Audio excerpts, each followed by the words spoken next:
that's all right. It's me and you. We got a special kind of friendship. I am not your friend.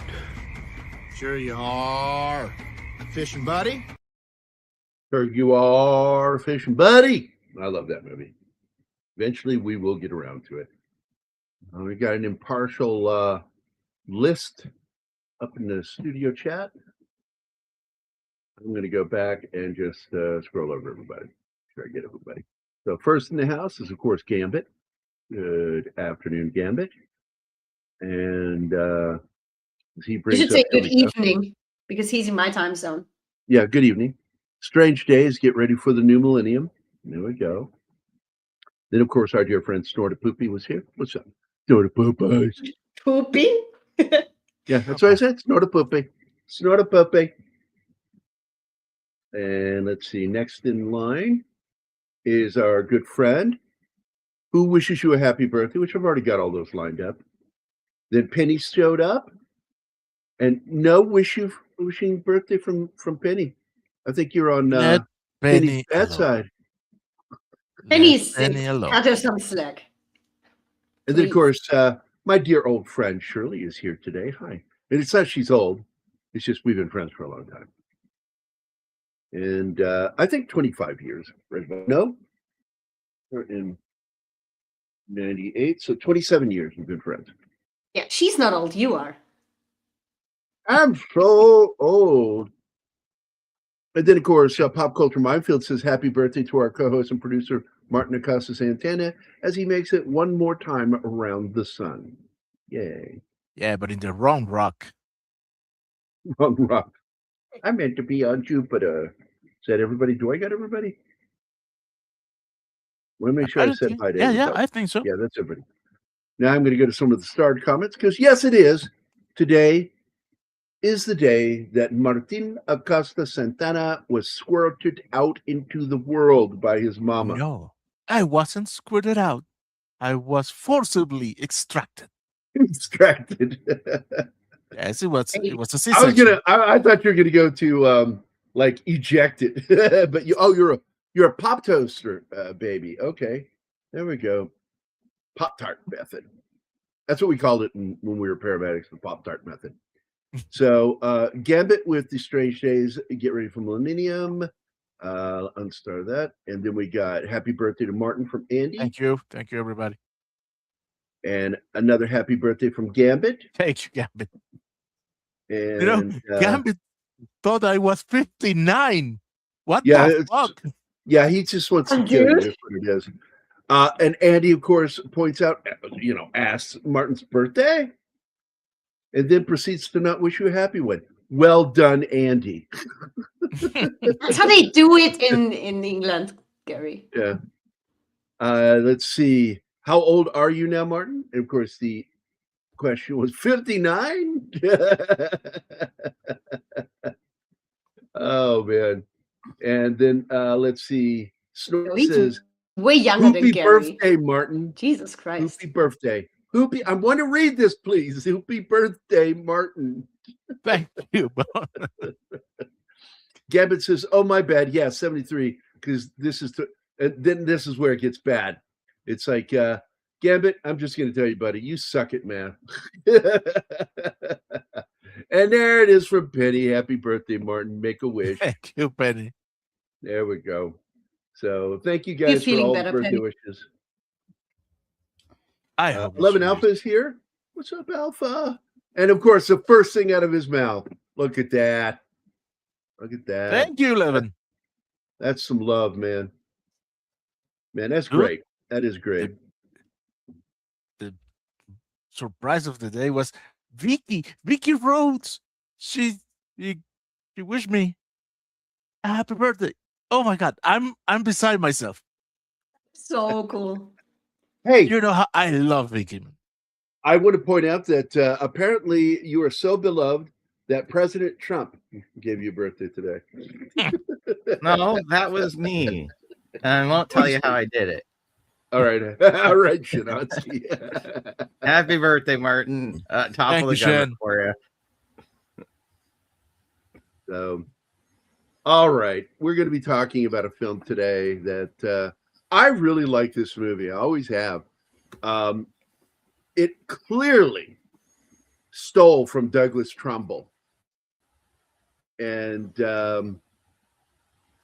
it uses all the tech in this movie is just a variation of Doug Trumbull's movie Brainstorm, and we will be doing that film too, by the way, because I'm going to invite my buddy Mark D'Antonio on to discuss it.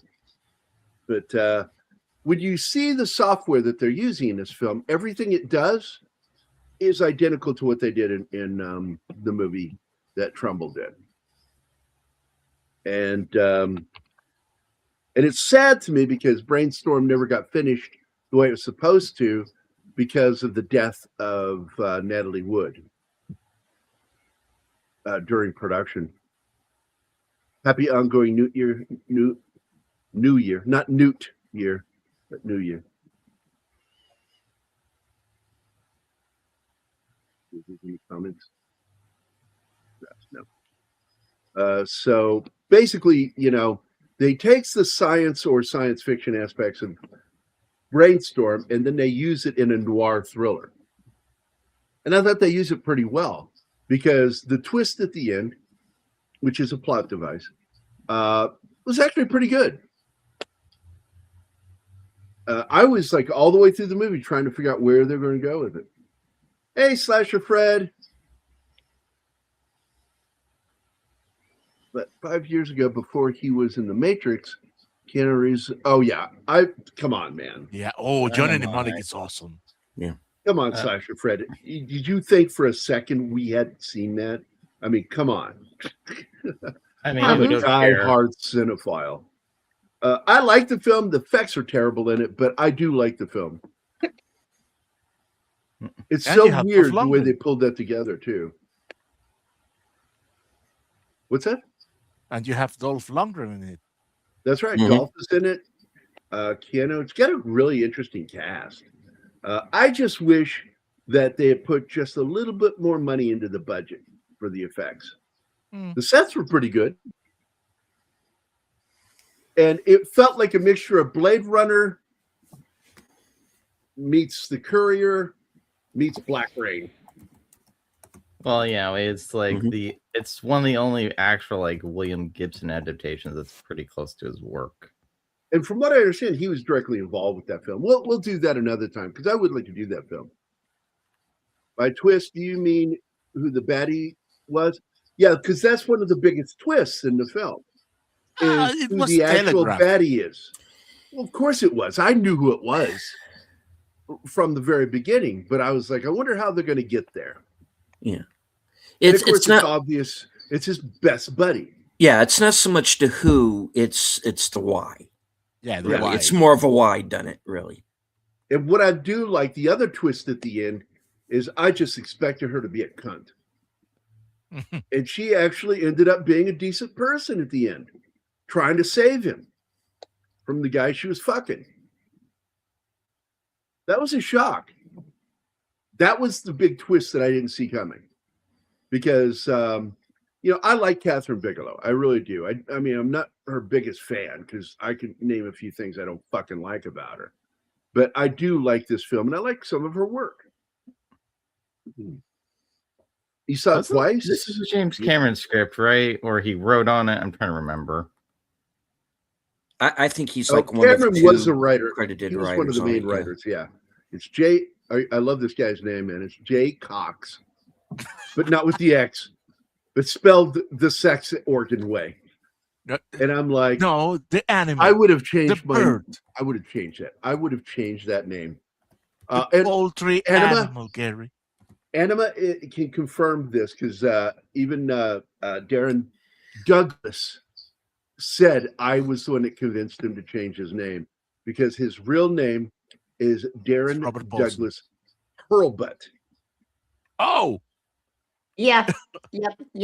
Things needed to be done Oh. about that name. It's always a nice little funny joke between us because he's an amazing artist. He's worked on a lot of video games, books, and movie stuff. And just an amazing production artist. Okay, one of the best in my opinion. And he is right when he was getting ready. He had just finished working on The Golden Compass. Okay, and I looked at his work and I'm like, this stuff is brilliant, but you got to do something about that last name. And he says, what do you mean? I said, you're in America, man. Think about it. Pearl Butt.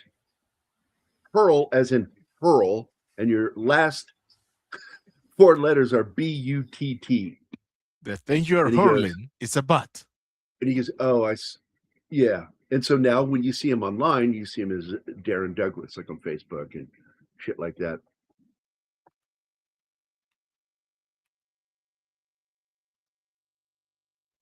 I figured it would take a real cock to write that script. Like you didn't see that coming. Come on.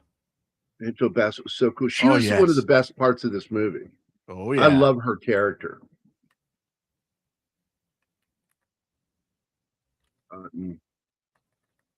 Yeah, we will do Johnny Mnemonic. We'll do it for the month where Deanna's birthday is. Because that's what we're doing this year. Every month, we're going to take a week out for an actor who has a birthday that month. Can you please highlight user commentary again? Which one? User. This one? Usar. Okay. And G. Because I'm putting him on the thank you list. Oh, on the thank you list. Oh, we need a nickname for him, I think, or her. Oh, Giratina. In that Strange Days in the period, we got several movies about VR. Yeah. Mm-hmm. And it's a lower budget film. Great cast. Unbelievably good cast in this movie. It's way more than just VR, though. You don't just see the shit, you feel it. It is Sergeant Giratina. What is up, man? And of course, everybody said hi, but I did not. What's up, USARNG? How are you doing?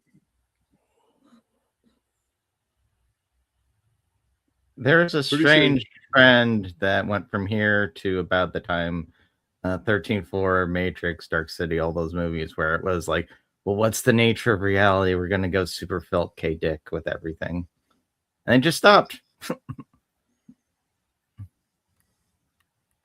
I still suspect he had heard something about Doug Trumbull's Brainstorm.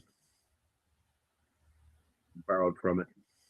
There's also some books that went into this idea. So, I mean, you know, I'm a firm believer that Cameron's just kind of a plagiarist. Well, he kind of is. He got sued for it. But Doug Trumbull did the film, released the film in 83 and shot it in 82. Because I was still in high school when Natalie Wood died. And yes, again, I'll reiterate that stupid joke that went around when I was in high school. Kid, lunchroom. I was getting ready to sit down. This one kid's over there getting some ice cream. He goes, "Hey, Gary." I'm like, what? He goes, "What kind of wood don't float?" I'm like, I don't know. What? He goes, "Natalie Wood." And I'm like, what? I didn't understand it at first. And then I laughed. And then I went, oh, man, that's dark. Oh, no. Original Total Recall also has a theme of virtual reality. Now, I was slightly connected to the original production when Dino De Laurentiis was going to do it before Carolco got it. And I got to read. In fact, I gave my copy of the script of Total Recall to my son, Benjamin, which had all the red liner notes from David Cronenberg. And he doesn't know where it's at. He thinks somewhere at his mom's. And I'm like, I give things to my kids as gifts, and I think they're going to cherish it, and then they fucking don't. No, they don't care about the same things you do. I regret giving some of the gifts I've given, because I gave Zoe my entire Star Wars, James Bond, Battlestar Galactica, Jaws, Buck Rogers, Topps cards collections. All of them. They were in like a stack of fucking collector notebooks with the folds, and you put them in to protect them. Gone. Not doing it I'll anymore. learn you. I'm not even going to leave stuff when I die to him. Just leave it to Keith. Probably better. Total Recall has a beautiful music score by Jerry Goldsmith. Yes, it does. But we're not talking about that today, Gambit. Gambit. Strange Days. Look who's talking. Hey, don't you even get on me today, Mr. Birthday Guy. You know, given how little people, especially the young, know of the past, they'd probably just go, what's this have to do with Stranger Things? Yeah. So, yeah, once again, Gambit is on the point here that I know that he stole the science fiction aspect of this movie from Brainstorm. I know it. There's no fucking way he didn't. 2 years after the fucking movie? Come on.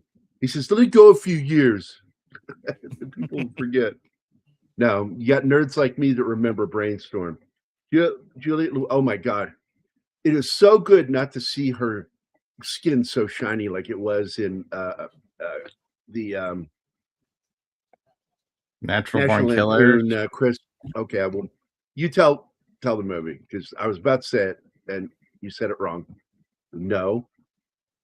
What? Natural Born Killers, isn't it? No. Where Christmas her skin was Story. all shiny. Thank you. Not A Christmas Story, but National Lampoon's Christmas Vacation. Yeah, I mixed those two up. Their skin is so fucking shiny in that movie, and it really accentuates the size of her gigantic melon. So, and I don't know if that was her voice, but she can sing at least.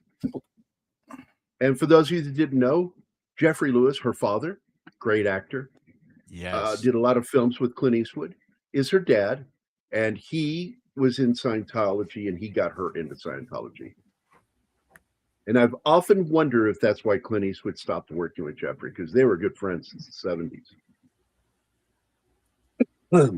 I don't know if you ever seen, but there was a movie called Ghost in the Machine. Yes, I've seen it, where a deceased killer gains the ability to infiltrate electricity. In one scene, he goes into a VR game. Yeah, I saw that one way back when it came out, and I think that was in the 90s, wasn't it? Mm-hmm. Ghost in the Machine. Yeah, the only thing I really remember from that is The Babysitter. That sounds like something you'd remember. I have rather large militaria collection that I don't know what to do with, since no one in my family seems to care. I'll probably start selling on eBay. Make money off of it. Yeah, fuck it, dude. Don't leave it to people who aren't going to appreciate it. I was going to send him my address, but okay. Yeah, let Mark get something. Was then presented to screenwriter Jay Cox. Oh my God, that fucking name. Who turned it into a script. Cameron felt that the resulting script was very, very structured and only did a dialogue polish.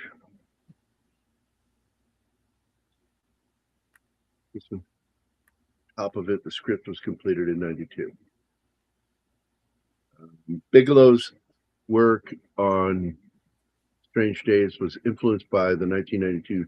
Oh, it's clearly fucking obvious if you watch the film. And I got pissed when they just started laying into her with their PR-24s. And I'm like, that's not how cops do it. If they're going to beat the shit out of you, they usually have a fucking good reason, because you're resisting. But I'm not resisting. Are you trying to allow us to put your hands together? No, you're pulling them apart. That's the first stage of resisting. Not allowing them to handcuff you. Oh, Sally Forth is here. You should know what that means. Pick yourselves up and Sally fuck! Sally fuck! Sally Forth. And, of course, what happened? I don't know. Play it again.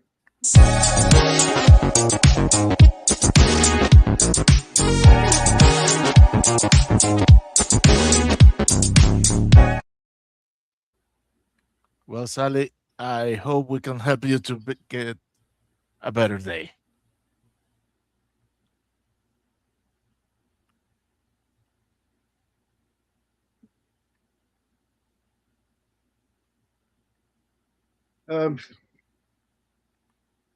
They were just cops.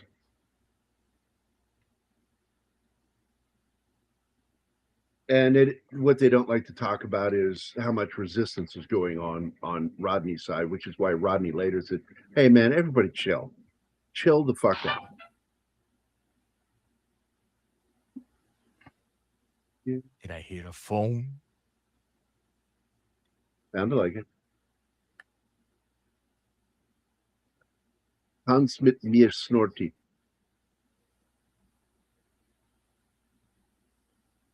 Just had 3 cops in my house, but I'm fine.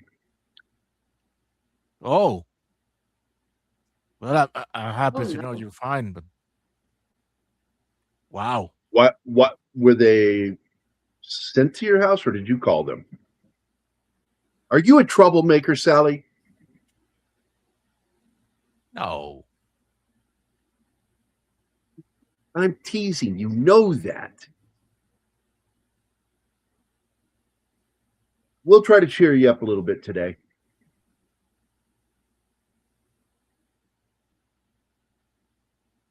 That's what we try to do. My brother was a cop at the time. I was a paramedic and a nurse, and I did home health care. And I've already told the story of what happened to me when I went to Oakland that night.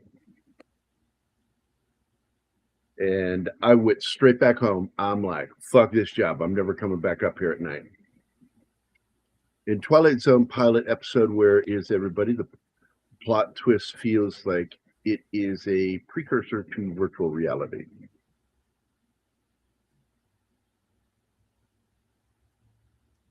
I mean, all it comes down to is, it's all the Plato's allegory of the cave. Hello, Connie. Oh, more of that shit from that person. Gotcha. It's Merman. Ethel Merman? It's Merman. It's Ethel Merman. Yeah, that's right.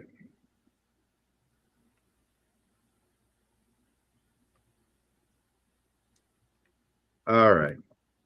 So the thing is started here. Where are we? Wow, that paint stuff really makes it hard to see what's going on here. So yeah, I don't think we'll get claimed on this one.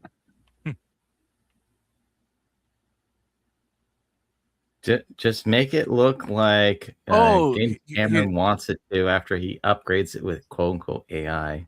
I fucking hate what he does. He should be ashamed of himself, what he's done. He wanted to go in to remove all of the fucking film grain, which makes everything look like plastic. Because he's an asshole.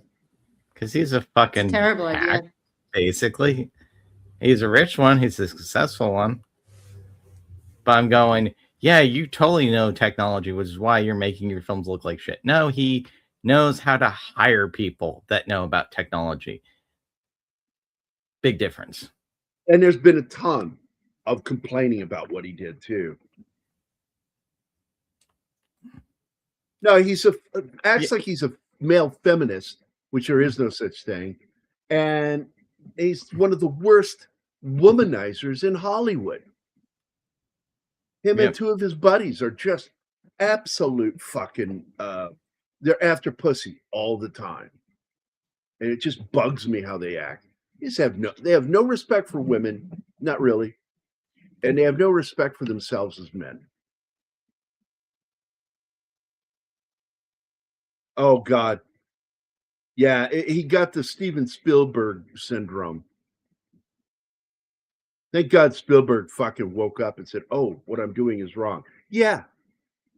What? Did he try to swap the musical instrument from the band to walkie-talkies? Yeah, probably. Probably. It's, you know, George Lucas did it too at the whole special edition. I'm like, fuck you, George. There was once a TV series called VR5. Yeah, I still remember that.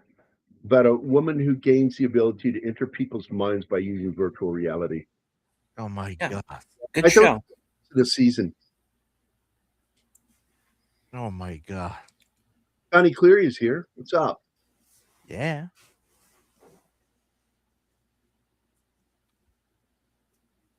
Let me go look it up. VR5 series. That's a shit premise.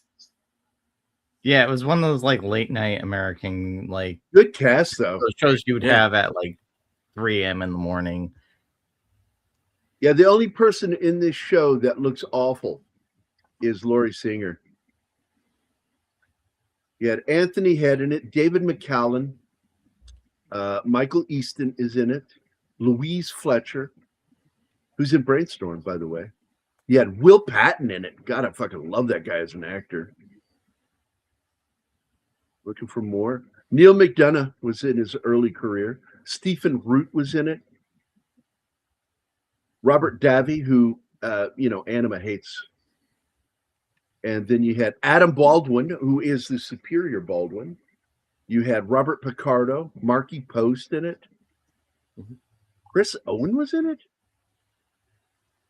That's so wild. Yeah, there are a lot of people in it. Eric Avari was in it. Mm-hmm. Yeah, Chris Owen was like one of those like weird child to adult movies, and he's pretty good. If you got anybody ever saw The Mist, he's the grocery boy that gets ripped apart by whatever it is in the mist under the garage door in the back of the store. That scene was intense as fuck. Well, this show sounds like it had a good cast.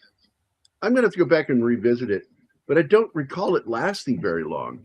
Yeah, 13 It was like total a episodes. season. Yeah.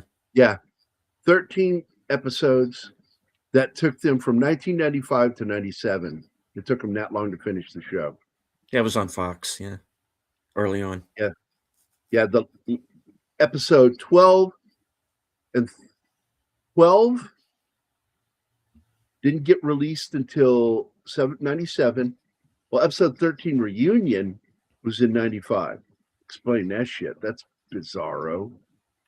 That must have been one of the episodes that didn't air. Also, another episode that I'm guessing that the reason why they have different years on them is they didn't get released until later. So, Send Me an Angel, episode 9 was released in 97. So, 3 episodes were held back and released later. Yeah, basically like what they did with Firefly. Yeah. Yeah. Go them out of order. Fox. Because you said it was Fox, right? Yeah. That explains that.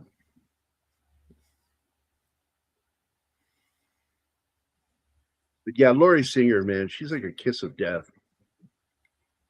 Oh, come on. Don't be like that. I really don't like her as an actor. She's nothing like her brother. I like Mark Singer.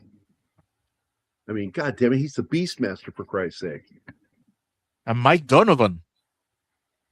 Yeah.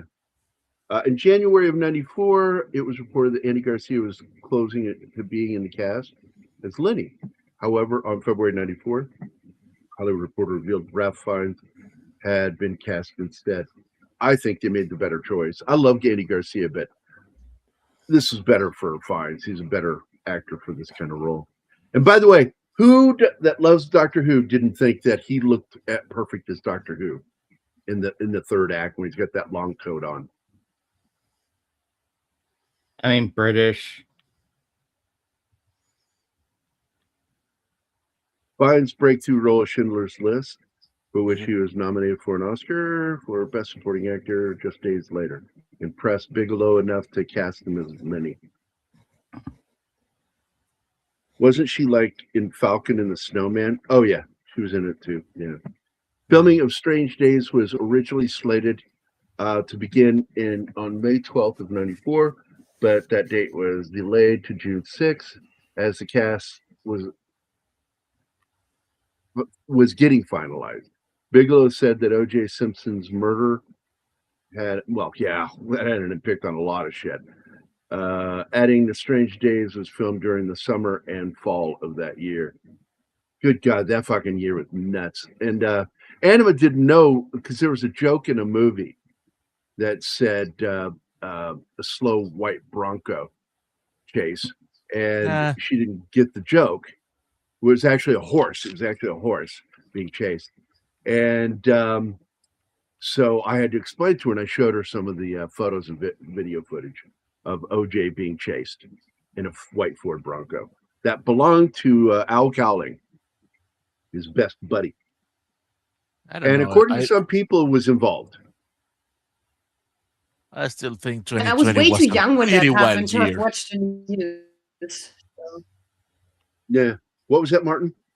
That I still think that 2020 was a pretty wild year. 2020 is like one of those years everyone just wants to forget. I will tell you another film of Lockdown was great though. Keanu Reeves that I thought was really good. RDJ is in it too, and it's called In a Mirror Darkly. Oh, yeah. I love the story by Philip K. Dick, and I love that movie. I was in OCS in the summer of 1994. Scanner. So I got to miss most of the early OJ hype. In the movie Disclosure, there is a scene where Michael Douglas's character uses virtual reality in order to get information. The movie you're talking about is Disclosure. One of my favorite. Was it Disclosure? I thought it was the other movie with Russell Crowe. No, that's Virtuosity. Yeah, and I thought that's the movie where they used virtual reality. For like 5 minutes, then they take the virtual criminal and put it into the real world, and everything goes to shit from that point onwards. And Russell Crowe was so weird looking in that movie when he was young. I was like such an odd look for him. I love Nearly Confidential. That's where I first saw him. Well, look, man, everybody in that fucking movie was great. Every single actor was amazing in that movie. And even though it's not in the book, my favorite fucking moment was when Kevin Spacey's character is in the captain's kitchen and gives all that information. He says, "Have you told anybody about that boyo?" And he's like, "No, not yet. I was going to try it on with you first." And then he fucking shoots him. The captain shoots Kevin Spacey. And before he dies, he says the name Rollo Tomasi, which is not in the book. That was added for the movie, and I think it was fucking great. Oh, I love the speech about Rollo Tomasi. A lot of people go, because normally I like his books better than the movies. This time I like the movie better than his book. And he hates it. And I'm like, that's tough shit, man. It's a better movie than your book. I'm sorry. Because this guy understood storytelling when he wrote that screenplay. Wow, it's so fucking dark, serious. This oil painting thing, I don't even know what's going on here. Oh, this is where he thinks he's a girl. Yeah. Where he's in the VR and he's touching himself. That's so fucking weird. If only that were true. Because then men could experience period cramps, and I think it should be mandatory that they do. No, fuck off with that. You want to understand why we're crazy, you need to do that. Line, a digital equipment core, DEC, and our supervisor brought in a TV so we could watch the Bronco chase. Oh, crazy. That's fucking cool. We shot in Los Angeles over a period of 77 nights.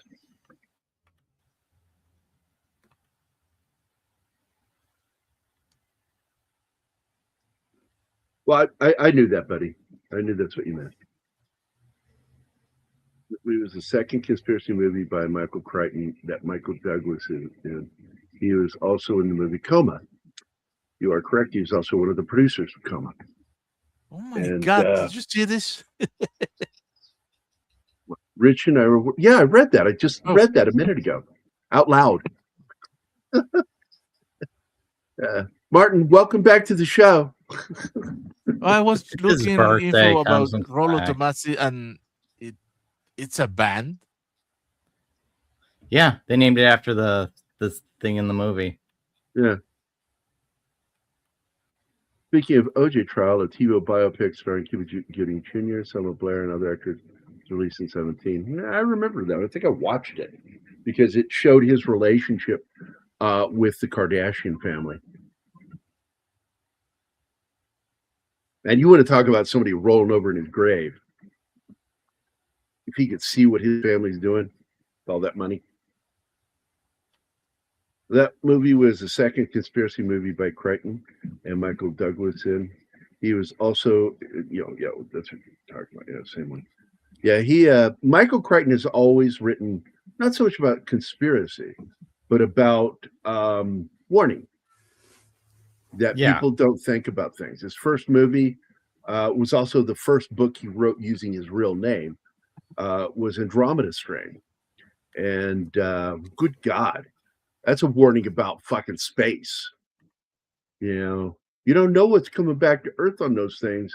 They could kill us. And I'm like, no shit.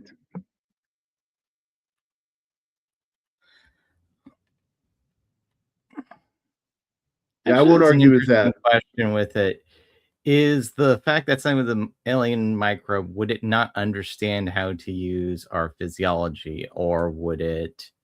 No, it's just a germ. It's a germ. And what's interesting is he, in the book and in the film, goes through painstakingly clear and accurate detail how diseases evolve, to where at one point when it's becoming airborne, it becomes inert to us. And everybody has that, but it's like it could evolve further. It could infect animals and then again revert back to being able to infect us. So we need to eradicate that fucking disease. Hey, Canadian Spider-Man is with us from Rumble. Hey, buddy, tell him to get over on YouTube so we can actually see. No, he's pissed with YouTube today. He said, "Hello, good day okay. over here, eh? YouTube is pissing me off today." Oh, I get you. I became a big fan of Deep Forest because of this movie. And what's funny, let me tell you what, Gambit, when I started to get up, and what I do is I slowly walk to the back of the theater, and then I watch from the back of the theater because I have a rule of watching the credits as my personal form of appreciation to those who worked on the film. And I always do that. But this time I stopped as I'm getting out of my seat because at the beginning of the song, as it appears in the movie, not the way it was released as a single, when you hear it in the movie, I heard his yodel right at the beginning and I stopped. And I'm like, that's Peter Gabriel. I know Peter Gabriel when I hear him. I'm a fucking fan since I was a kid. And I'm like, holy shit. And I stopped in my tracks and I sat back down and Tracy was with me and I said, come back, sit down. So he sat down and watched the rest of the film and listened to that song. And I'm like, who is that? I had to go find out. So I waited till the credits, saw the name Deep Forest, and I'm like, gotta go buy it. And I went out and I bought some of the music. And it was great, man. I fucking love that song in particular, While the Earth Sleeps, is a great song. And I love how Peter Gabriel fucking yodels in it. It's crazy. I'd never heard him do that before. I think that guy is capable of doing whatever when it comes to music. Yeah.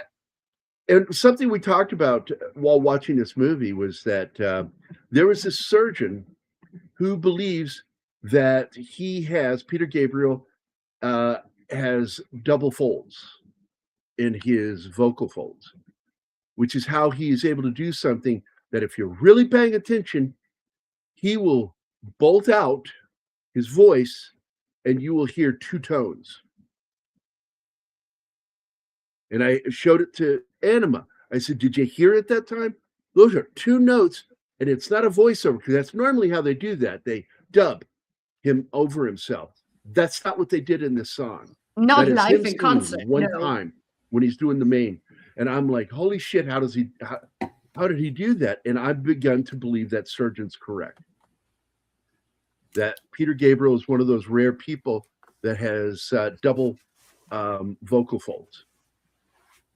New Zealand composer Graham Revell, fresh off writing the score for The Crow, was then hired to replace most of Deep Forest's work. Yeah, because they only do part of the soundtrack. Is yodeled pretty much when he had the time for it. Very capable musician, singer. You mean like overtone singing? It's something that occurs when you have 4 vocal folds is one way of it happening. You have 2 on the left and 2 on the right. And you can actually, some people, because of this aberration in nature, are capable of hitting 2 tones with their vocal folds. And it's just weird when they're able to do it. Well, hey, man, I'm a big Peter fan. I like Peters. Peter Mayhew. Yeah, Peter Mayhew, Peter Griffin, Peter Gabriel, Pete Townsend. Peter Gollum. Who's also one of my favorite. Peter Gollum? What the fuck? Colin. Oh, Colin. Who the hell is that? Optimus Prime. Oh, the actor. Yeah, the old guy. Peter Sellers. There you go. Thank you, Sandra. Angela is one of the best characters in this film.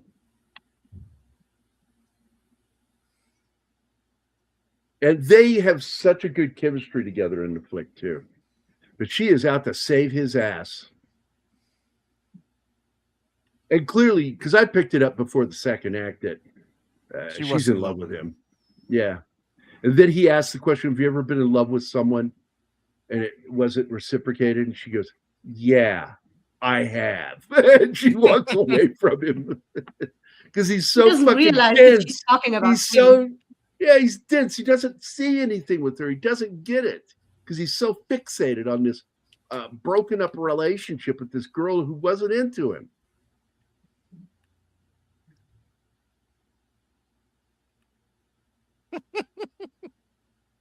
Peter North says Andy Morrow. Look, I'm not going to argue with Andy. I'm not a big fan of his, but I was always impressed with that young man. Like going, how has he never killed a woman? You're impressed that he's never killed a woman. I'm just like, how hasn't he? Like, I have never seen so much come out of one human being. Just ridiculous. I think my joke went over your head. Well, where was it? I don't recall it. Ger is a huge fan of all Peters. Yeah, I got that one. I totally got that. It's a dick joke. Honey Clay. Oh, you're premature here, Sander. This is on time this time. No, he's 17 minutes ahead. He's prematurely. No, I mean, last stream he showed up at the very end. Oh, well. You know what's a lot of fun is to read like classic literature. Like I read a lot of Agatha Christie and shit like that. And Agatha has a penchant for saying when Poirot would blurt something out. And then Poirot ejaculated. And I'm like, Yeah, she's terminology using the original. changes. It's the original meaning of the fucking word, but we turned it into something in the latter 20th century is meaning just ejaculation, but it also means to ejaculate is to burst something out, say something. Oh my God.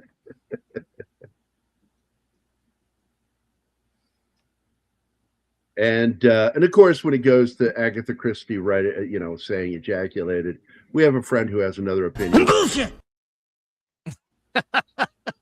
I fucking love that clip. Ah, the Crypt Keeper. I don't know who that is. I do know who that is, for goodness sake.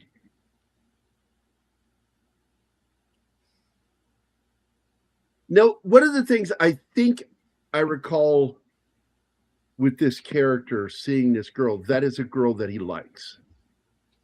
And so his buddy went out and ran past her on the beach just for this guy that's watching this right now, the virtual. It seems to me that was in the original story, but I don't know if it was in the film. Stranger Things premiered in New York Film Festival on October 7th, 95. The same day, it opened in limited release at Ziegfeld Theater in Manhattan, where it grossed $31,000 in its first weekend. That's not good at all, even in the 90s. Yeah. Well, she's English.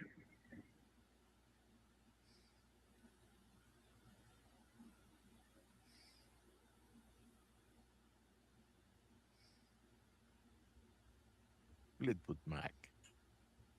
I thought that was Mick Fleetwood.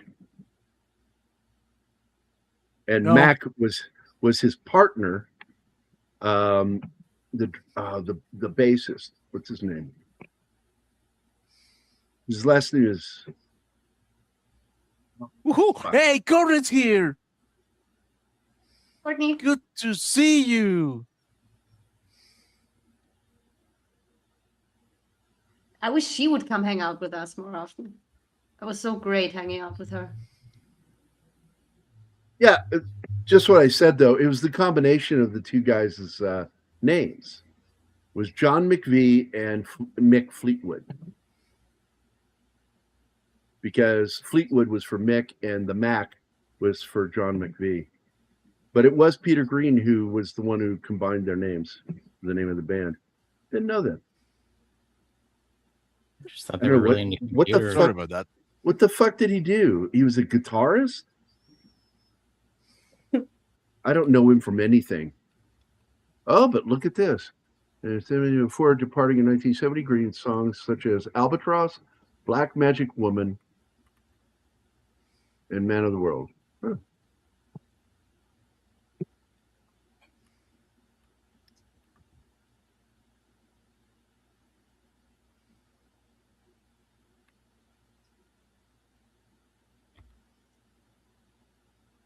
Yeah, one of my only problems with Juliette Lewis really was in the movie, the remake of the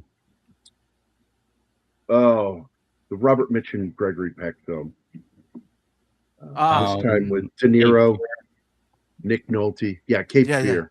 She was too old for that daughter. Too old. And it was my only beef with that fucking movie was her character. So annoying in that movie. I am not gonna complain.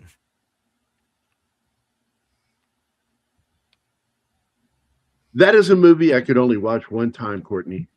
It's just so fucking dark. And it got under my skin in a bad way. My boss is in the fucking movie. Dale.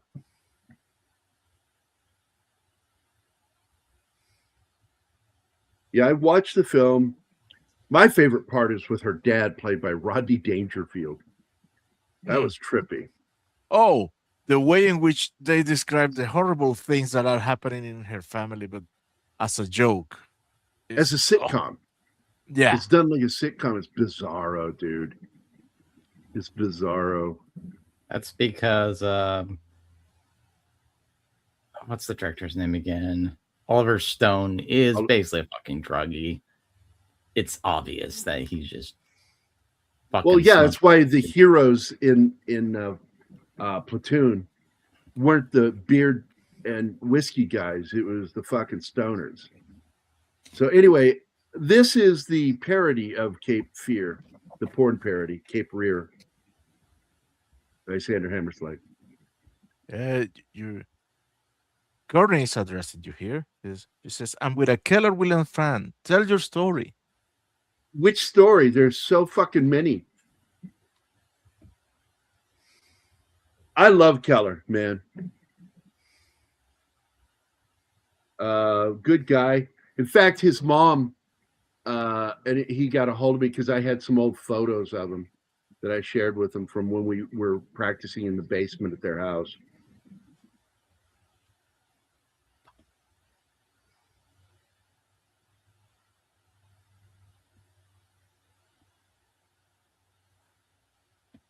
movie was like a modern Bonnie and Clyde. Yeah. Yeah, he plays the TV reporter. Yeah, it. who gets it at the end. That's the Aussie Geraldo. Yeah, it's kind of what he is. Well, he gets more than he expected. Yeah. But By the not way, in the less than original he script, deserved. which The name of the band. Hmm. The name of our band was no, the one with Keller and Danny. Danny Martellino was our bassist. Keller was our guitarist, lead singer, and Danny did some lead singing too. And I said, I'm sitting behind the drum kit, and you're wanting it. That's the story you want, so I'll give that one. So I'm sitting behind the drum kit, and we had just practiced another Cure song. And I'm like, Jesus Christ, we're doing like 4 Cure songs covered. And I said, man, we're doing so many Cure songs. Why don't we just name ourselves The Symptoms? And Keller and Danny went, oh. And I went, no, it's a joke. It's a fucking joke. And that was our name, The Symptoms. That will teach you. You would think. That was a fun band. I remember one night we played a private gig, and I told this girl, I said, I'll be back for my kit tomorrow, because the cops showed up. And I didn't know how old everybody was at this party. And I'm like, I'm not staying. I was like 22. I was 22, but I'm like, I'm not going to jail for a bunch of fucking kids wanting to drink booze. So I hauled ass. And so it was literally the band on the run that night. We got out of there. And then I came back the next day and got my kit. Hey, we have Wilkie's Movies and Music. Welcome.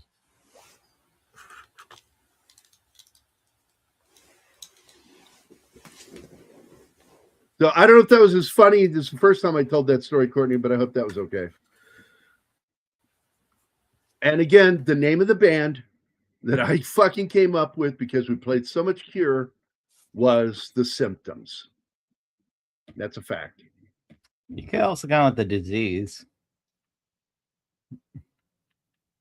No, it doesn't sound like a good name, Shanatsky. That's why you should leave me to doing all the naming on things. Okay, that was what you wanted. Okay, there you go. Didn't you agree on that, Gary, when I was there and you had these production meetings? That Shanatsky isn't naming anything?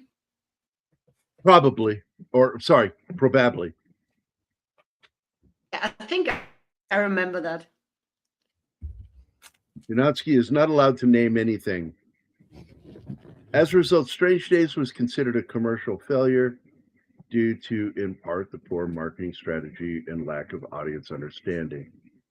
Well, I mean, when you look at the budget of $42 million and all they took in the box office was like 17, yeah, that's a box office failure. But again, it's a movie that it's a movie that hit at the wrong time and wasn't marketed correctly. That's all it is. Market a movie like this correctly, and you get it. Also, the reason I knew that he was the bad guy is, 1, it was Tom Sizemore. 2, that fucked up looking wig. It looked so fucking weird on him. And I'm like, what is with the fucking hair? I need to watch this film again. Yes, you do, Kyle. Here we go with Kyle. He was running from something, sir. And then he crashed into a DUI checkpoint, committed 10 felonies, and not to mention FUing a room full of cops. You FU me all the time. Fuck you, Kyle! Only movie she was ever good in. Absolutely, though, Zach, you've never seen it, so you should check it out at least once. And I swear to God, in the third act, when he puts on that long jacket, he looks like the actor that would play Doctor Who on the American BBC production of Doctor Who, the movie.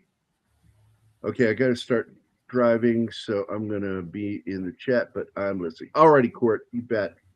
Drive careful, please. Wait. You're saying something James Cameron worked on failed, but I thought I was never supposed to bet against Jim Cameron. Who said that? It's an old Hollywood axiom. Like, for some reason, everything that he's involved with that doesn't do well, people just don't associate with him.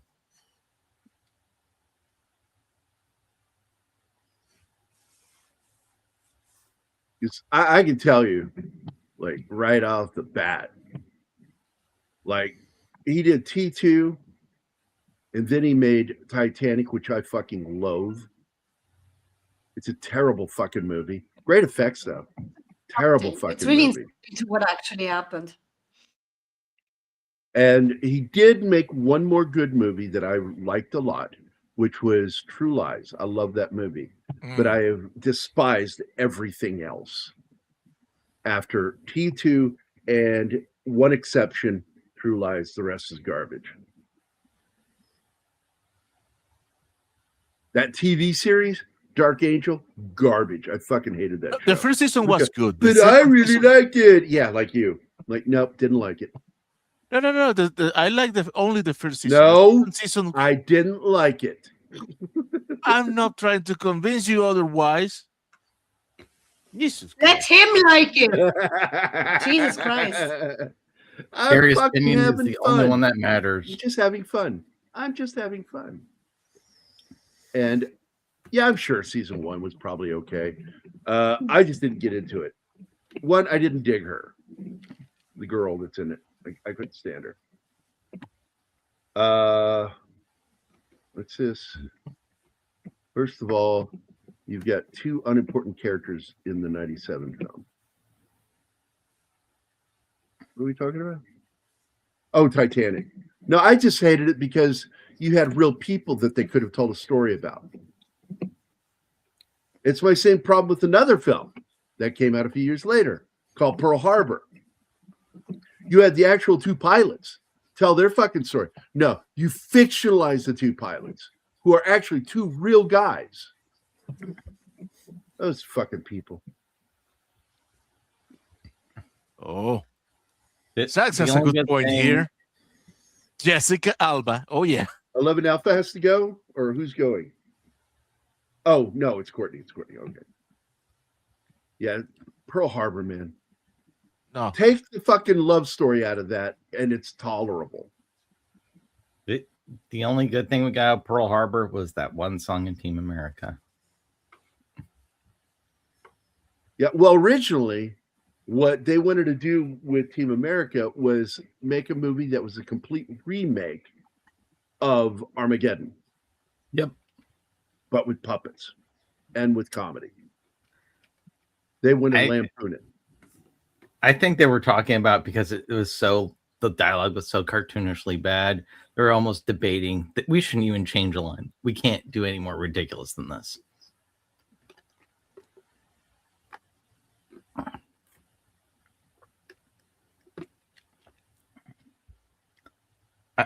I do admit I love the commentary track for Armageddon though. When never heard it. I've never heard it. Oh, it's great because he's like he's talking about bringing stuff up to Michael Bay that makes no sense. Like, wait, so because these engineers can't dig holes, it has to be Bill Hickbillies that do this? Like, it's a hole. Just tell them how to do it. And he just goes, "Shut up, Ben." I like thank you 11 Alpha for that. That's a quote from the song. Pearl Harbor sucked and I miss you. I fucking love that. Hey chat, before I go, how do you get a drum? Okay, I'm not going for this one. Someone else. How did you get that drum? I love it. Put music in front of him. Love you, Gary, but love Anima more. That's a wise. Oh, you messed up that joke. Sheet music. Yeah. Sheet music. Yeah, you missed we it. all get it. Well. And I love you too, Courtney.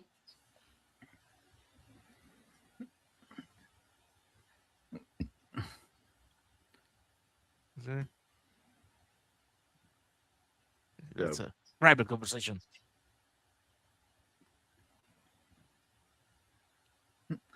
Oh no! Oh my god! When they got to break into the fucking junkyard to get the compound, the police holding area for cars. That poor dog got fucked twice. It's not fair.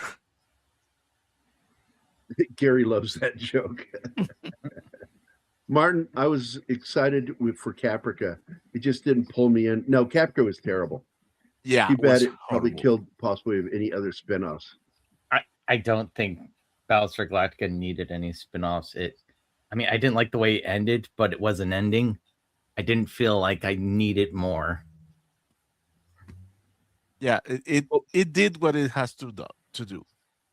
Yeah, in fact, there are a couple of films that I want to do, Gambit, where I want to do both the original and the remake, as they were both good. And I brought that up to Anima, that we need to watch both films and talk about both films while doing the show. So, Bedtime Story, was that the name? What? Bedtime Story? Was that the name of one of these movies? Bedtime Story, and write it down. The Bedtime Story and Dirty Rotten Scoundrels, we're going to do both movies talking about it. I have it written then, down. It's just out of reach right now. I want both versions of Cape Fear. Ooh, nice. Not the Running Man, both though. versions. No, oh my God, the Running Man. All right, so producer James Cameron began work on the story of Strange Days back in '85. He wrote with Kathryn Bigelow in mind to direct it. And when he presented, he was writing with her because he was wanting to fuck her at the time. And when he presented it to her, she thought it was tremendous. Yes, I'll let you sleep with me. And according to her, these two characters on the eve of the millennium, with one character trying to get the woman who loves him to help him save the woman he loves. It's this great emotional matrix. After a series of dialogues, Cameron and Bigelow developed the film's film's political elements. Cameron focused more on the romantic side, while Bigelow centered more on the edginess and the grit part of the film. Cameron later wrote a 90-page treatment based on these dialogues, stating that it was practically a novel, but it was unwieldy. It needed structure. The treatment was then presented to screenwriter Jay Cox, who turned it into a script.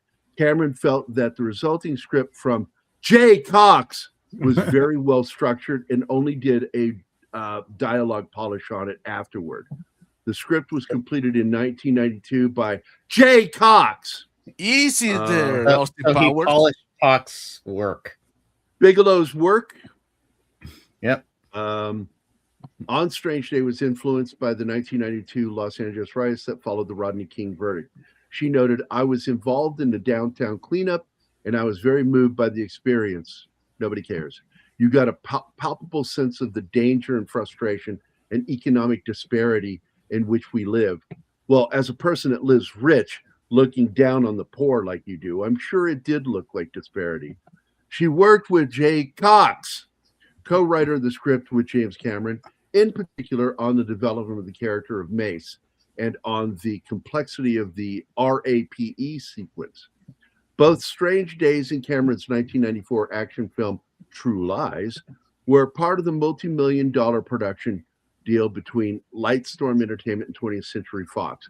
However, the financing was unevenly divided between the two films, with Strange Days being initially budgeted at $30 million and True Lies at $70 million.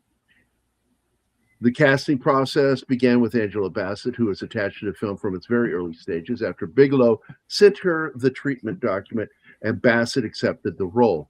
In January of '94, it was reported that Andy Garcia was close to being cast as Lenny. However, on the 3rd of February, 1994, The Hollywood Reporter revealed that Ralph Fiennes had, and I'm going to call him Ralph because it's fucking Ralph. It's Ralph, yes. Had been cast instead, and that he was wrapping up negotiations to play the role, which I think they made the smarter decision. Fiennes' breakthrough role was in Schindler's List, in which he was nominated for the Oscar for Best Supporting Actor just days later. It impressed Bigelow enough to cast him as Lenny. She stated that the role, quote, required somebody who had the tremendous amount of intelligence, complexity, and depth, a series of qualities that I really felt only Rafe, as she would say, could supply, end quote. Cameron, however, initially felt that the glibber and slicker actor would be better for the role, but admitted later that Fiennes had Lenny a sexier character, a guy you can care very much about. So the Hollywood Reporter also announced that Bono was expected to join Fiennes and Bassett in the role of Faith's love interest and manager Philo Grant. In March of '94, columnist Army Archer, reported in Variety that Bono was still being sought for the role, which would eventually be played by Michael Wincott. In 1994, Juliette Lewis was cast alongside Fiennes and Bassett. The fact that Lewis was able to sing was important because the producers wanted to avoid lip syncing, because this wasn't long after the big lip syncing debacle of the late 80s, going into the 90s.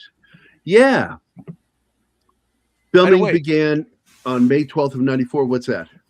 We're having a meth raid. What raid? Oh, Raiders. Hello, meth raiders. I don't see meth. I don't know. YouTube he's says not. we have been. Maybe. Oh, I'm sorry, E. Clay. His last name was Cox. I don't think it was clear enough. Oh, Jay. yeah. His name is Jay Cox. So again, filming was slated to begin on the 12th of May of '94, but that date was delayed on June 6th of '94 as until the cast was finalized. Bigelow said that O.J. Simpson's murder trial echoed the film events. Really? Adding that Strange Days was filmed during the summer and fall of that year.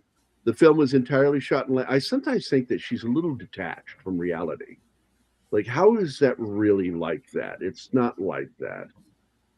So anyway, the film was entirely shot in Los Angeles over a period of 77 nights. Producer Stephen Charles said that the city was generally very cooperative, except for the subway scene, as the team only had 4 hours a night to film. And that's probably because of laws that restrict use of the tunnel, so it's not their fault. Jaffe, however, remarked that Bigelow, quote, was so well prepared that what we have taken another director several weeks to do, she did it in a matter of days, end quote. Well, she was a good director, goddammit. She got her, she cut her teeth on ER, for Christ's sakes. When you work episodic television first before you go to film, you learn how to work quickly. It's the first thing they teach you. That's why Josh was so quick at finishing his films within like half the time it would take to normally shoot a film, because he was used to the rigor and scheduling of television episodic work. So anyway, producer Stephen Charles Jaffe said that the city was. I read that. Jaffe, however, remarked that Bigelow was very well equipped to shoot these scenes, got them done in half the time. The production team also received permission from the West Hollywood Film Commission to film on Sunset Boulevard for a 2-day period, which required the shutdown of several lanes of traffic. They also shot in Santa Monica, didn't they? It seems like that was right around Venice Beach for some of the scenes. Oh, and by the way, one trick to saving time on a set is have people setting up what the next thing is going to be. That's why they have stand-ins and whatnot. That way you don't have to spend hours sticking around to get the lighting just right. Yep. The scenes where the crowd celebrates the turn of the new millennium at the end of the film was shot at the corner of 5th and Flower Streets between Westin Bonventure Hotel and Los Angeles Public Library. Or as they like to call it today, the place where homeless people sleep. Over 50 off-duty police officers were hired to control an assembled crowd of 10,000 people who had to pay $10 in advance to attend the event. The filmmakers also hired rave promoters Moss Jacobs and Philip Blaine to produce performances featured by Aphex Twin, D-Light, as well as all the cyber techno bands they could garner. It was reported that a total of $750,000 was spent on this event, which included the rental of half of the 1,300 rooms in the Bonaventure Hotel. That's a lot. The event started at 9 p.m. on a Saturday night and ended shortly before its scheduled end at 4 a.m. as 5 people were actually hospitalized for suffering of overdoses of ecstasy while shooting the film. Like, goddamn, man. You can't That's keep those crazy. kids for drugs, man. The film's squid scenes, which offers a point of view shot, required multifaceted cameras and considerable technical preparation. A full year was spent building a specialized camera that could reproduce the effect of looking through someone else's eyes. Bigelow, it's pretty much the same thing he did in Brainstorm. Bigelow described it as a stripped-down Ari that weighed much less than the smallest IEMO. Yet, it would take all of the prime lenses. Cinematographer Matthew F. Leonardi was also hired to help Bigelow film the scenes, which were choreographed weeks in advance. The opening sequence, which features a 16-foot jump between 2 buildings by a stunt performer without safety harness, took 2 years to coordinate and has many hidden cuts in it. For example, the jump was filmed with a helmet camera, while the run up to the staircase required a Steadicam. According to Cameron, quote, "We designed transitions that would work seamlessly. It was a very technical scene that doesn't look technical," end quote. The sequence where Iris runs in front of the speeding freight train was shot backwards with the train backing up. The footage was then reversed during editing. And it looks really good. That scene's really good, where it looks like she's going to get hit by the train. Mm. And the soundtrack's pretty incredible.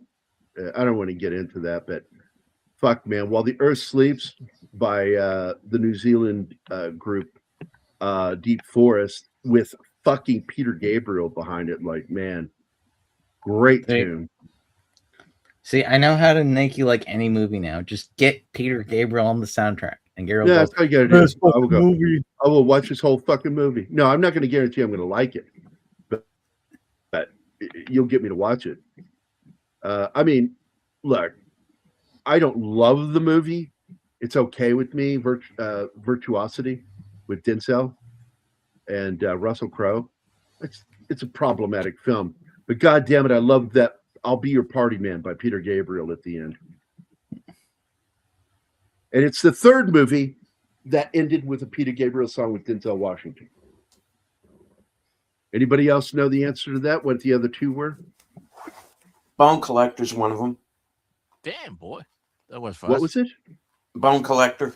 Oh, Bone Collector. Yep, that's numbered. That's actually the third one. What's the first one? Anybody? Don't know. It's the Denzel Washington playing Biko in the movie. Oh, yeah, Cry Freedom. Yeah. And Peter Gabriel's song Biko was played at the end of the film.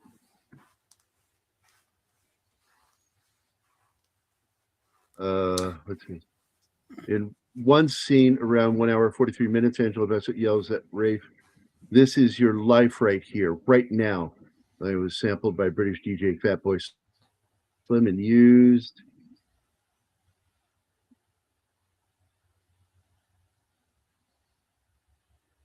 Wait a minute, what? God damn it with the fucking thing. Fatboy Slim used later in the hit song Right Here, Right Now. That's but that's not Fatboy Slim that did that song. That was God, They Follow Me on X, the band. And I can't think of their name right now. What, Jesus Jones? Thank you. Jesus Jones follows me. The real band, the official band follows me because I complimented them. And they're pretty much an all but forgotten band. And they're like, holy shit, someone talked about us. And they followed me. And I said, it's a fucking solid band. I like them. I love Daft Punk, Mev. Oh, I fucking love that band.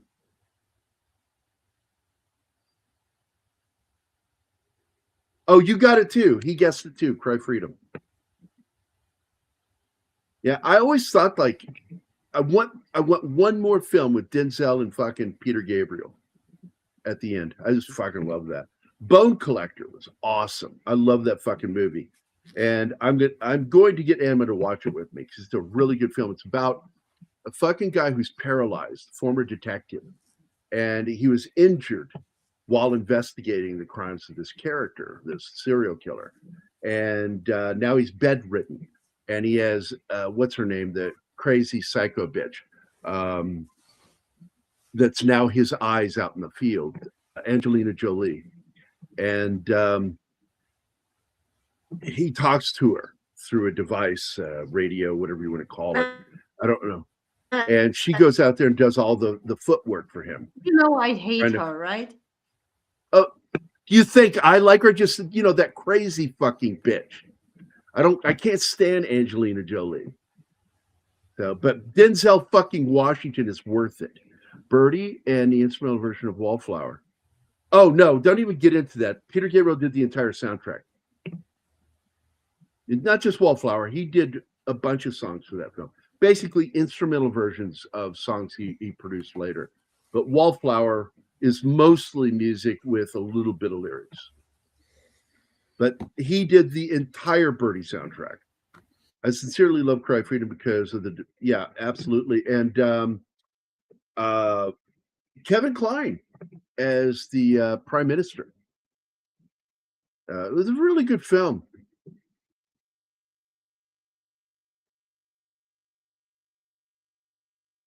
Also, again, the entire soundtrack produced by Peter Gabriel, Rabbit Proof Fence, directed by Kenneth Branagh. I actually got to see that in theaters. I've never gotten to see it at all. I bought the soundtrack. I was really pissed at Kenneth Branagh around that time because of Frankenstein. I stayed angry at him for a while.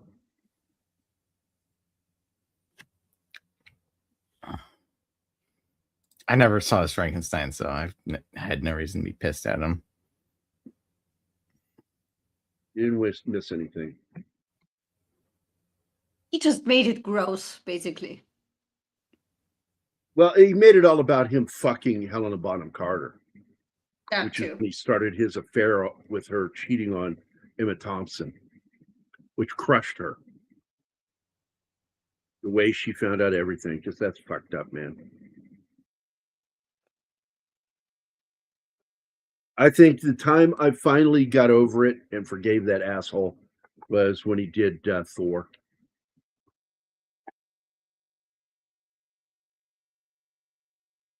And now he's just, I'm making Poirot films. And they're not even good. Yep. Like, he's super focusing on the eccentricities of the character. You can tell it's just like, I just want to mug for the camera.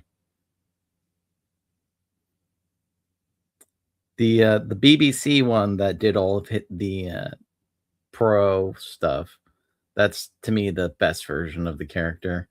Yeah. He looks like Poirot. Yeah, he looks like Poirot. He's got a little bit of quirkiness, but for the most part, he's just a jolly old guy. Well, he gets a little bitter towards the end, which I think was a mistake. When he started going through his coming back to Jesus Catholic stuff, and he became very condemnative in the show rather than what he was like in the books. He was not like that in the book versions of those stories. Well, I mean, it does get pretty dark with like Poirot's final case. It's like, oh yeah, I did it.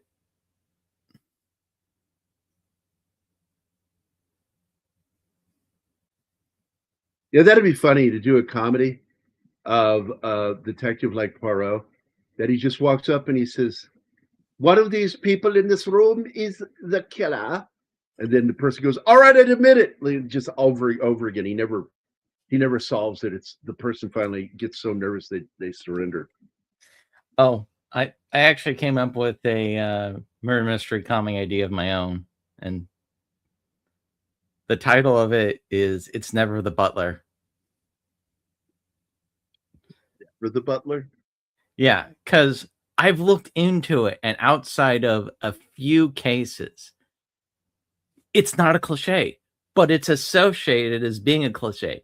So what I have going on is that it takes place in a house, and the person looking into it is a butler, and so is everyone else basically, and they all have motives to do it. So, have it take place at a butler convention.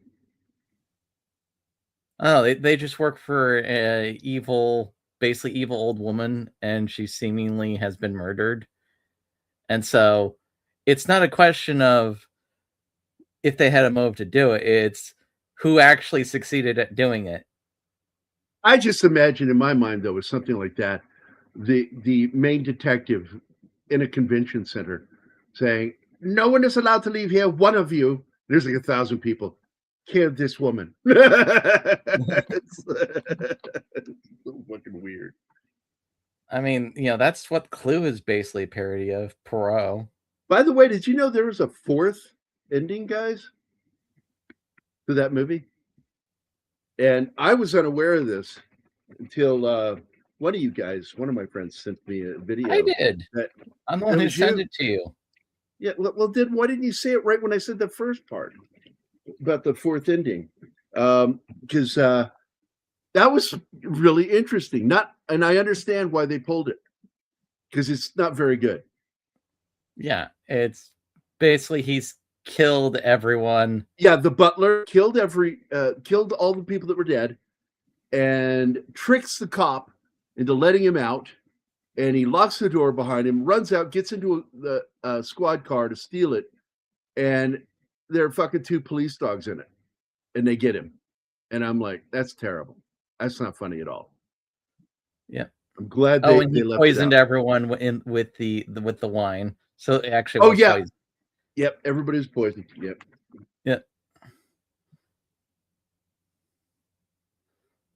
You'll be dead within the hour if you don't get treatment. And then he locks them in. Like, that was dark ending and not funny.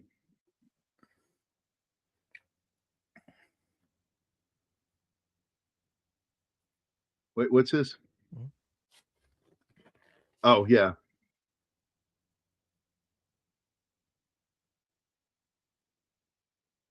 Yeah, he says 10 little butlers. That's for you, Schmutzky.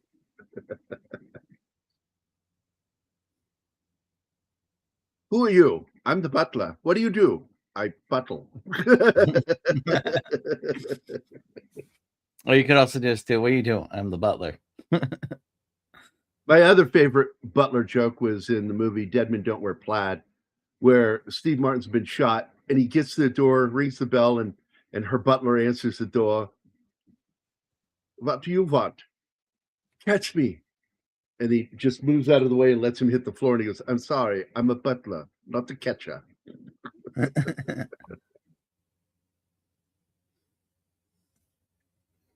This is the RAPE scene. And this is all meant to be misleading, because this whole thing has been from his best fucking friend to set him up for the crime. It's all been leading. It's like, well, you're a terrible friend. He's a terrible fucking friend. When we were watching this, about 40 minutes in, for some reason you paused it. I'm like, what the fuck am I watching? What is this? Then you give me some information, and then I could kind of piece it together. But this movie is crazy, man. And well, what's funny is, like, years ago, I was high one night at a party, and we were watching the movie Deuce Bigelow, Male Gigolo, and I was sitting there fucking drunk and high out of my fucking mind, and they paused the movie to answer the door, and I'm not paying attention to anything, just the movie. And I'm sitting there, and it's him over the fish tank when he's hanging up upside down. And after about 5 or 10 minutes of them talking to whoever it was at the door, I'm sitting there watching the TV as it's still paused, and I said, this is the longest scene I have ever watched.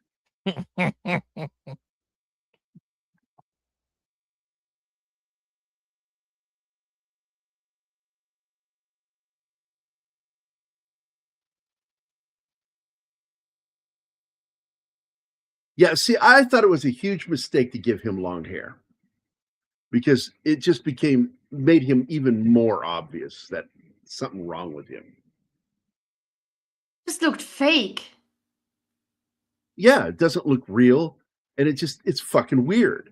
And I always thought if I had done this, I wouldn't have put the fucking wig on him. I would have put a toupee on him that he was bald, but have his actual real hair style, not that fucking crazy fucking wig. This is suddenly the look in '99. It's like only 4 years later.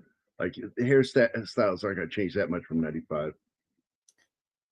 Yeah, this is one of the problems with a lot of speculative fiction, especially if you set things like 4 or 5 years in the future. Like, yeah, we're totally going to have technology that lets us relive people's memories in like just 4 years. 4 years. Yeah. They had to do it that way though because the budget constraints. They couldn't make it too far in the future. Little did they know that outside of smartphones, not much would fucking change after. Yeah, and then he admits that she knows me because of you. And I was following her around because I got hired to. And she's like, why are you following me? Do you like watching me? And then it goes from there. It's like, it's creepy as fuck. And so therefore, I did not see it coming that she would end up having a change of heart and trying to stop him from killing Fiennes' character.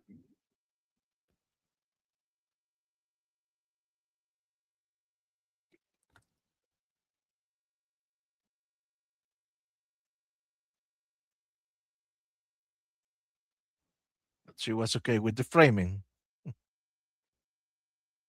Young Ones.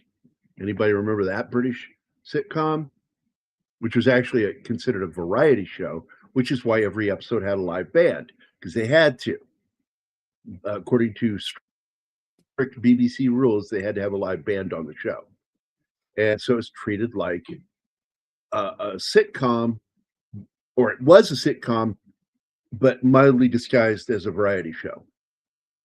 So the BBC would pay for it. And during one of the scenes where Neil, the hippie, has made a big pot of lentils, and Rick Mayall says, "Why? Where'd you get these? Where'd you get these lentils? Are these from South Africa?" He goes, "Oh, I think so." And he takes this entire pot and just throws it to the ground. We don't support them. And I thought that was funny. That's all the way back in '84, I think. Talking about apartheid.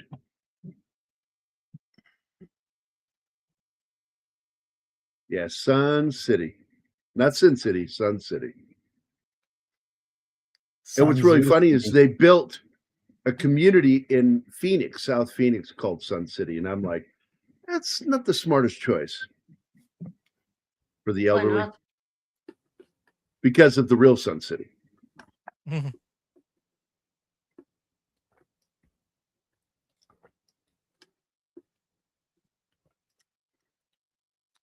One of my favorite moments in American Psycho is when they're basically trying to out virtue signal each other when they're sitting at a restaurant. Oh yeah, what about this? Well, what about that? Like, and they're just waiting for food, and it's obvious they don't give two shits. They're just trying to sound more virtuous than the person next to them. Now, I'm going to tell you something. One of the things that I am impressed with this film is some of the visual effects in it. I really like the scene with him hanging down off that balcony connected by his tie. And thank God he stabbed him, because then, Fiennes' character has a knife to pull out and cut the tie with. I like the confetti and the guy dragging, like covered in blood, dragging his partner who he's handcuffed to. That's just a surreal ass image. Anima? So that stab wound never gets treated. Here you go. I just put it in the private chat for you. Oh, it didn't link the last part of it. You have to copy it. Goddamn fucking StreamYard. Yep. Pay attention, motherfucker. This is a little bit unbelievable right now because there are cops everywhere that she would behave like this with cops. You know, because nobody knows they're bad cops. Only she does. These are two corrupt cops that just got caught up in the story. They're really not part of the conspiracy. There was no conspiracy the whole time. It was all a fabrication that what's his name? Tom Sizemore came up with to connect, to make the main character believe that this is going on when it's not. These are just two dumb cops that fucked up. I think if they had a higher budget, maybe they would, but it's like, we need this self-contained, so.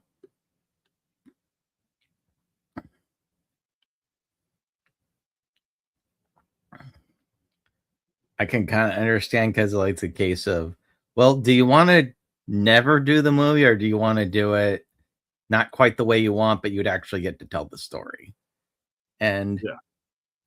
I can understand just going, yeah, I want to be able to tell this story.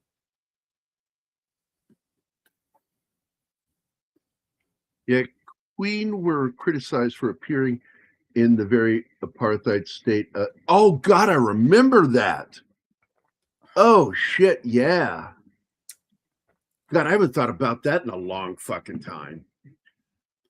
Sun City is a luxury resort and casino situated in the northwest province of South Africa. It is located between Elands River and Pilanesberg, built on the land of Bakabung village.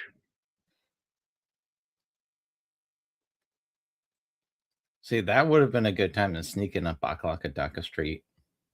Yeah. But yeah, thanks, Gambit. I got the link. I'll read it up. Okay, let me run the Bakalakadaka Street video, which is... I've got 5 terrorists going southeast on Bakalakadaka Street. There you go. Yep. We do these things for you people. We ain't doing it for the money. Yeah, you people. You people. I was waiting for someone else to go with it, but what do you mean, you people? I am out. Well, I just said you people. I am out of the loop. I only just found out about Venezuela. Wow. Dude, I didn't find out about it until this afternoon. I was unaware because I have not looked at any news since yesterday morning. It was all over X. Yeah. Well, that's why I started the show with even President Trump sent Martin a happy birthday gift. Yep.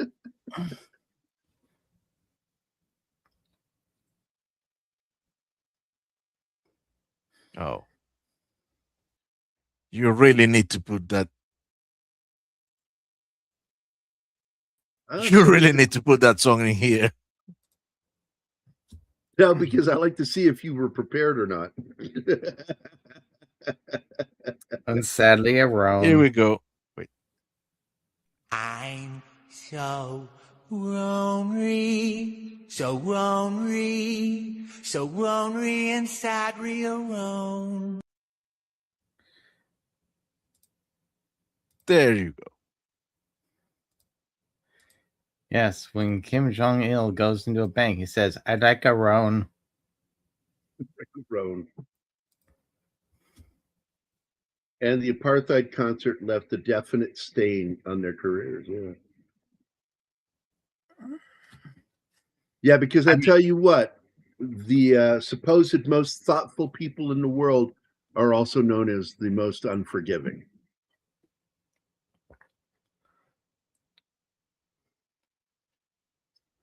Happened in 1984 during the release of their single, I Want to Break Free.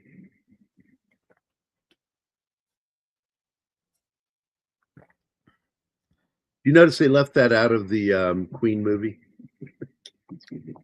Thing about it, what was it? It was like, was it Live Aid or whatnot? The majority of the money got taken by warlords anyways, so there's a good chance that they ended up just getting more and more people killed because that money they raised was used to fund guns and genocide. Good going. Rock People stars. love raising money, but they never check where it fucking goes after they do. No, of course not. That's not my job, man. Speaking of Queen, one of these days you guys should review the original Wayne's World. What's that? I don't know what that is. You know what is. What to Break Free featured a rare glimpse of Queen as drag females. What's a drag female? That's something behind a car? What is that?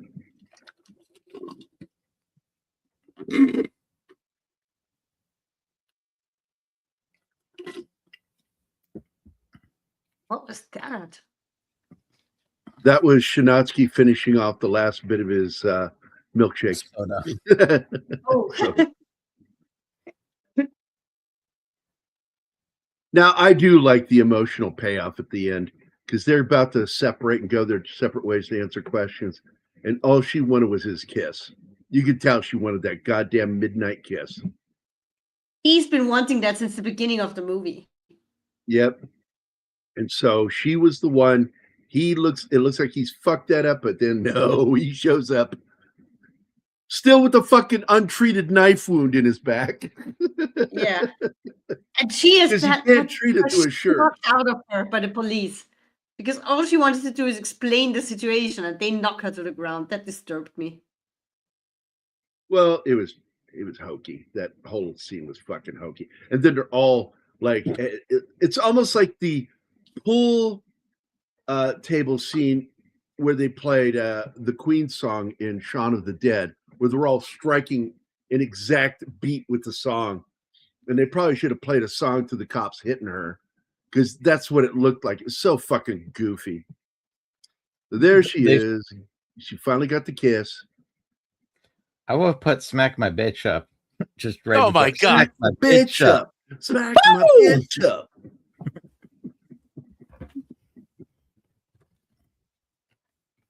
I fucking love that.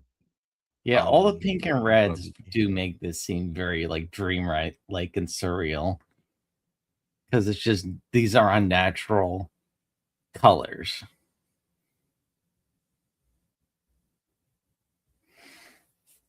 So are they dark side colors? Because What are you on, Martin? I mean, happy birthday, but what the fuck are you on, man? the dark side of the force is a pathway to many colors. Some consider to be unnatural.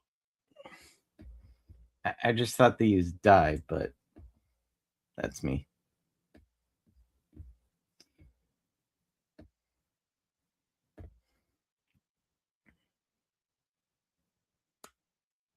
And yes, screenplay by John Cameron and who's that? Jay what? Jay Dix or Cox. What's the difference? We'll call him Jay Dix. Jadix. That's his alien name. He's Jadix from the planet Alpha Centauri. Yeah, Jadix. Yeah. That sounds like a Star Trek character name. Yep. Kirk of Earth. I am Jadix of Cox.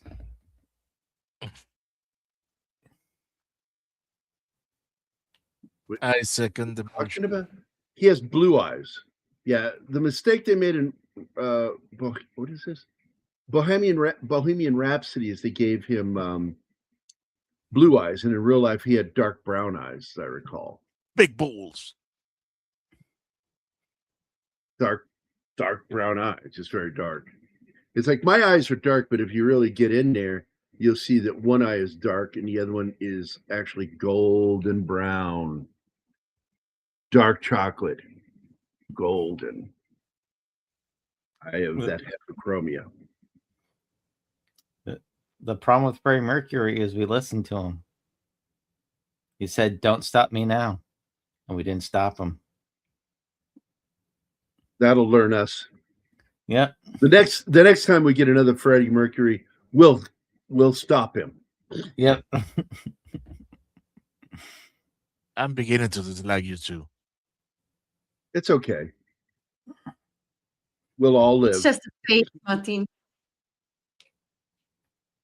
Bohemian Rhapsody, trying to think, is it's got, it's a fucking mess of a movie. People like, what did you think of that movie? I went, I didn't like it. The only thing good about that movie is the guy who is in the official Queen band, was the official singer for the Queen, what's it called? Queen Amidala? Cover band? No, it's cover band. Yeah, the official Queen cover band.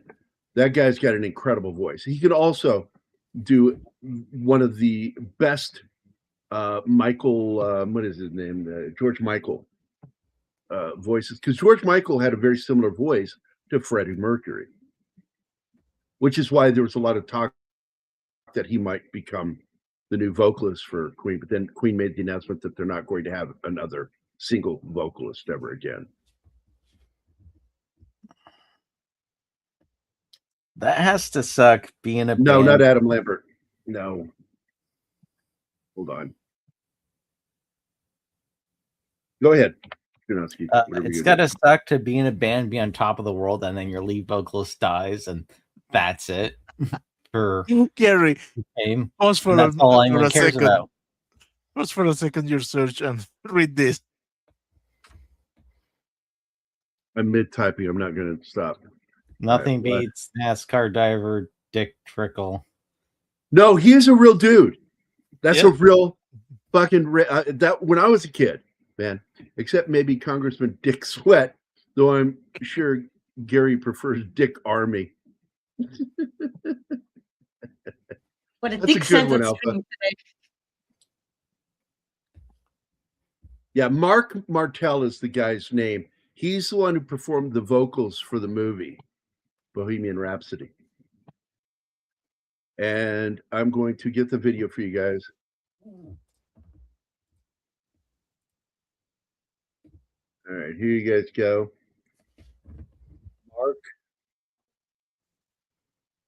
Oops. L. And there we go. That's the link right there if you guys want to go check out the guy who did the singing for the movie Bohemian Rhapsody. And he's an incredible vocalist, and he does an incredible job singing like George Michael or Freddie Mercury. He may be able to do other voices, but those are the two I'm aware of. Let me get to private chat and give it for you guys here. There you go, Mark Martell. We could probably listen to a song by him after the show. So, but speaking of the end of the show, we're going to go ahead and wrap this shit up and get the hell out of here. I want everybody to have a safe weekend. I don't know of anything else going on tonight. Do you guys know on YouTube or elsewhere? Nope. There's other people here. Stephen Shinowski. Don't have anything. I mean, I'm just recovering and sleeping most of the day. So. Deleted?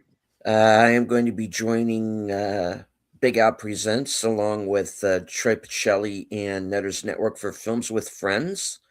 All right. Say hi to Big Al for me. Mm-hmm. And tonight's movie is Pan's Labyrinth. Oh. Good movie. Good movie. Powerful movie. Don't make the mistake of thinking that's a kid's movie. It is not. No. It is not. So I want to say thanks to Gambit, Snorty, Andy Marl, Penny, Shirley Lavasseur, 11 Alpha, Slasher Fred, Sins Corner, USSARNG. Let's see, Slasher Fred, Sergeant Giratana, Ortina, Sandra Hemischlag, Sally Forth, Connie Cleary, Courtney, Wilkie's. Oh, Wilkie showed up tonight. Wow, Wilkie's Movie and Music. Good to see you. Math, of course, from Mephisto's own channel. And everybody just have a good night tonight, okay? So we'll see you next bat time, same bat channel. Adios. Bye, everybody.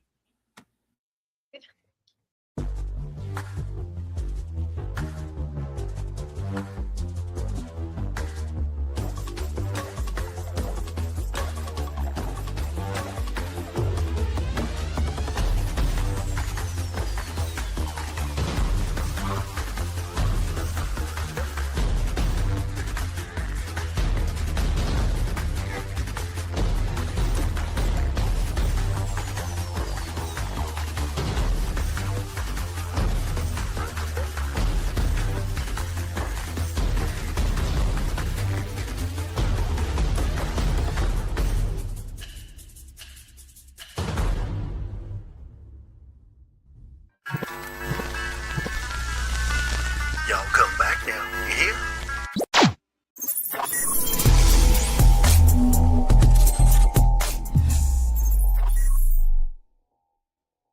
Matt Damon.